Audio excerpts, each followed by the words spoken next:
연말 배당 시즌이 돌아오면서 투자자들의 눈길이 배당주로 쏠리고 있습니다. 전통적으로 12월은 이 배당나기를 앞두고 주식을 매도해 시세 차익을 얻거나 이 배당 수익을 노릴 수 있어서인데요. 찬바람 불며 함께 찾아온 배당 관련 종목 뉴스 알아보시죠.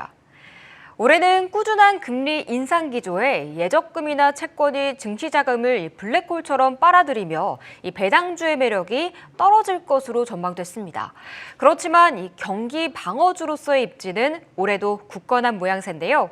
올해 예상 순이익에 지난 5년 최저 배당 성향을 적용한 배당률이 높은 금융주로는 바로 BNK 금융지주가 꼽히고 있습니다. 예상 배당 수익률은 8.3%로 알려졌는데요. 주가는 12월 들어 살짝 쉬어가고 있지만 10월부터 그래도 길게 보면 우상향 곡선을 그리고 있습니다. 오늘은 0.5% 약보합권에 거래되면서 7,240원 선 지나가고 있습니다. 이 대형 은행주 중에는 우리금융지주가 예상 배당 수익률 7.3%로 가장 높을 것으로 전망되고 있습니다. 하지만 이에 바로 매수하기보다는 이 배당 수치는 선택적으로 결정해야 한다는 조언도 나오고 있는데요. 바로 기말 배당 수익률이 높은 은행주가 배당락 후 주가 회복에 다소 시간이 걸릴 수 있다는 이유에서입니다. 우리금융지주는 12월 들어 개인의 순매수가 이어지고 있는데요. 오늘은 보합권에 움직이고 있습니다. 마지막 소식입니다. 매출 증가율이 탄탄한 고배당 기업에 투자했다면 바로 내년 초까지 가져가는 전략이 유효합니다. 바로 배당주는 배당락 이후 연초의 주가 회복이 더디지만 지난해보다 올해가 더 좋게 보인 고배당 주식의 경우에는 빠른 주가 회복이 기대되기 때문인데요. 고배당의 매출 증가율도 높은 종목으로는 지주사 HL홀딩스가 꼽히고 있습니다. 최근 기관이 사모으고 있는 가운데 주가는 사흘째 파란불을 켜내고 있는데요. 현재도 1.3% 내리고 있습니다. 지금까지 배당 관련 종목 뉴스들 알아봤습니다. 자, 시간이 지금 너무 빠릅니다. 벌써 12월장이 시작이 됐고요.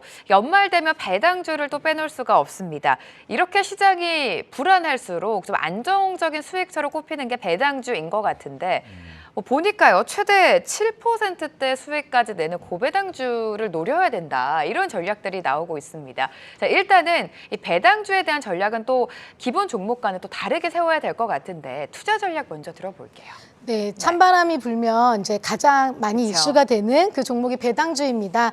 한국 상장 기업 대부분이 12월에 결산을 하기 때문에 배당 기준일도 이제 12월에 많이 몰리게 되어 있는데요. 아무래도 요 근래 주식시장이 조금 불확실성이 그 어느 때보다 크기 때문에 이런 상황 속에서는 좀 안정적인 수익처가 없을까라고 고민하시는 투자분들께는 특히나 더 배당주에 대한 관심이 높아질 수 있습니다. 배당주 중에서도 가장 무난하게 볼 수 있고 또 금리 상승기인 시점에서 은행업종을 안 볼 수가 없습니다. 우선 KB, 신한, 우리금융, 하나 4대 금융지주는 3분기까지 당기 순이익이 13조 8천억이 넘어서면서 사상 최대치를 또 기록을 했는데요. 배당 성향이 전년도와 비슷할 경우에 은행주 같은 경우는 앞서 말씀드렸듯이 6에서 7.5%까지도 네, 그런 수준까지도 나올 수가 있고 또 지난 2일 예상이 되었던 부분들은 이런 부분들은 정기예금으로 치면 4에서 5%까지도 상회할 수 있는 것으로 예측이 됩니다. 단 일각에서는 PF 문제에 따른 건정성이나 이런 부분들 좀 유의해야 하지 않을까 예의주시를 좀 하자 하는 목소리가 있고요. 또 기말 배당 수익률이 높은 은행주는 배당락 이후에 주가 회복까지는 또 다소 시간이 좀 걸릴 수가 있기 때문에 일각에선 12월 말까지는 배당 매력에 따른 주가 상승을 누리는 것 또한 전략 중에 하나이지 않을까 그렇게 보고 있습니다. 우리나라 시각으로는 12월 7일 수요일엔 각국 중앙은행 금리 결정 이슈가 또한 있는데요. 호주를 시작으로 캐나다, 인도, 브라질 등 각 중앙은행의 금리 결정도 예정되어 있는 부분까지도 관심 있게 좀 살펴보셔야 할 것 같습니다. 자, 배당주에 대한 투자 전략을 좀 탄탄하게 세워야 될 것 같은데 나는 연말이 돼서 찬바람이 불어서 배당주를 담고 싶다 하는데 종목을 잘 고르지 못하겠다 하는 분들을 위해서 배당주 펀드가 또 있다고 합니다, 대표님. 네. 네. 배당주 펀드가 있죠. 이 펀드에는 뭐 성장주 펀드도 있고 뭐 가치주 펀드도 있고 배당주 펀드도 있는데 이 배당주 펀드를 투자하는 거하고 종목을 투자하는 건 조금 관점이 틀립니다. 배당주 펀드 같은 경우에는 이렇게 봐야 되겠죠. 사실 배당주는 연초부터 투자를 해야 되거든요. 어쨌건 투자를 하시고 배당을 수령을 하고 연초에 이제 배당락이 나오지 않습니까? 그러면은 펀드가 일단은 가격이 좀 떨어지게 돼 있습니다. 가격이 전체적으로 그죠? 좀 떨어지는 시각적인 효과가 있게 되는 거죠. 그때 추가적으로 더 자금을 투입을 해서 또 투자하는 전략이면은 펀드 투자에서도 배당과 관련된 이슈를 활용을 해서 이벤트 드리븐을 좀 할 수 있다 이렇게 말씀드리겠습니다. 어쨌건 뭐 배당 순수하게 배당 관련해서 투자를 하고 리스크를 어느 정도 해지하면서 무난하게 투자하고 싶다 그러면은 배당주 펀드 투자도 괜찮다 이렇게 말씀드리겠습니다. 자, 배당주 하면 떠오르는 종목들이 몇몇 있을 것 같습니다. 두 분께서는 어떤 종목을 가지고 오셨는지 배당과 관련해서 바로 공개해 보도록 하겠습니다. 자, 과장님은요, 기업은행 가지고 오셨습니다. 배당주 하면 또 은행주를 빼놓을 수가 없는데 은행주 안에서도 기업은행을 가지고 오신 이유가 있으실 것 같아요. 네, 대형 은행주에서도 배당 수익률 전망치가 아무래도 가장 높은 종목을 가져와야 될 것 같아서 기업은행이 7.3%로 배당 수익률이 가장 높을 것으로 전망을 하고 있습니다. 여전히 유효한 순이자 마진 개선세 여력과 기업대출 중심 성장으로 가계대출 규제에 따른 타격이 적다는 점에서도 다른 은행보다 내년에도 이자이익 증가세가 지속 전망이 좀 예상이 되고 있는 부분이고요. 또한 중소기업 대출 중심의 포트폴리오 특성상 경기에 민감한 구조고 3분기에는 충당금 추가 적립이 없어 대손 비용이 크게 감소할 수가 있으며 이런 부분들은 또 호실적의 배경으로 좀 작용을 하고 있습니다. 다만 여신 구조 특성을 고려하면 향후 경기도나 국면에선 타행 대비 충당금 부분 적립금이 높게 나타날 가능성이 있다 보니 이 부분은 조금 관심을 갖고 모니터링을 해야 하는 부분이고요. 마찬가지로 기업은행은 배당락 이후에 주가가 조금 하락하는 부분이 조금 더 크게 느껴질 수 있지만 그 이후에 주가는 나이스하게 올라가는 패턴을 가지고 있는 종목이라서 시간을 여유 있게 가져가실 수 있는 투자자시라면 배당 수익률의 종목을 찾으시는 투자자시라면 또한 기업은행을 좀 여유 있게 가져가 보시길 추천드립니다.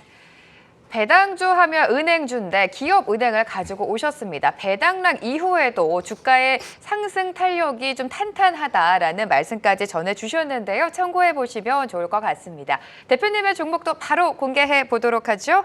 자, 배당주 우리금융지주입니다. 역시나 투자 포인트를 좀 자세하게 들어봐야 될 것 같아요. 네네. 네. 배당주 연말에 투자하는 것은 단순하게 배당을 노리고 투자한다기보다는 주가 상승에 따른 자본 이득을 취하자라는 취지가 훨씬 더 큽니다. 그렇다면 이제 수급적인 요소에서 판단을 해봐야 되는데 지금 대차 잔고가 많이 늘어 있는 고배당주들이 많이 있어요. 그래서 연말에 이 배당 율이 좀 큰 기업에 대해서는 외국인과 기관들이 배당을 수령하기 위해서 수급적인 요소가 긍정적으로 작용하지 않습니까? 그럼 주가가 이제 올라가게 되는데 이때 대차 잔고를 많이 보유하고 있는 투자자 같은 경우에는 손실이 발생할 수 있습니다. 따라서 쇼크오버 현상이 나와줄 수 있다는 부분을 염두에 두시기 바랍니다. 따라서 제가 볼 때는 고배당 연말에 대차 잔고 비중이 감소하는 기업 중에 배당률이 높은 종목을 선정을 해야 되는데 굉장히 많이 있습니다만은 그 중에 우리금융지주다라고 좀 말씀을 드리겠습니다. 자, 우리금융지주는 아까도 말씀을 드린 것처럼 7%대의 배당률을 자랑하고 있는데 올해 같은 경우에는 몇 가지 좀 부정적인 이슈로 인해서 올해 주주 환원에 대한 부분은 시장이 기대치를 못 미쳤어요. 못 미쳤지만은 내년 같은 경우에는 아무래도 비은행 자회사가 적절한 이유로 인한 최근에 우려가 되는 부동산 PF 익스포저 관련된 우려도 적고 또 내년 같은 경우에는 좀 더 나은 배당 이슈가 좀 나아질 수 있기 때문에 우리 금융지주 매력적이다라고 말씀드리겠습니다. 따라서 우리 금융지주는 쇼크오버 현상도 함께 더불어서 나아질 수 있기 때문에 자본 이득도 취할 수 있고 배당도 수령할 수 있는 아주 좋은 투자 대상 중에 하나다라고 말씀 좀 드리겠습니다. 배당과 관련해서 우리금융지주와 기업은행 투자 포인트 들어봤습니다. 두 분의 의견 참고해 보시면서 전략 세워보시기 바랍니다.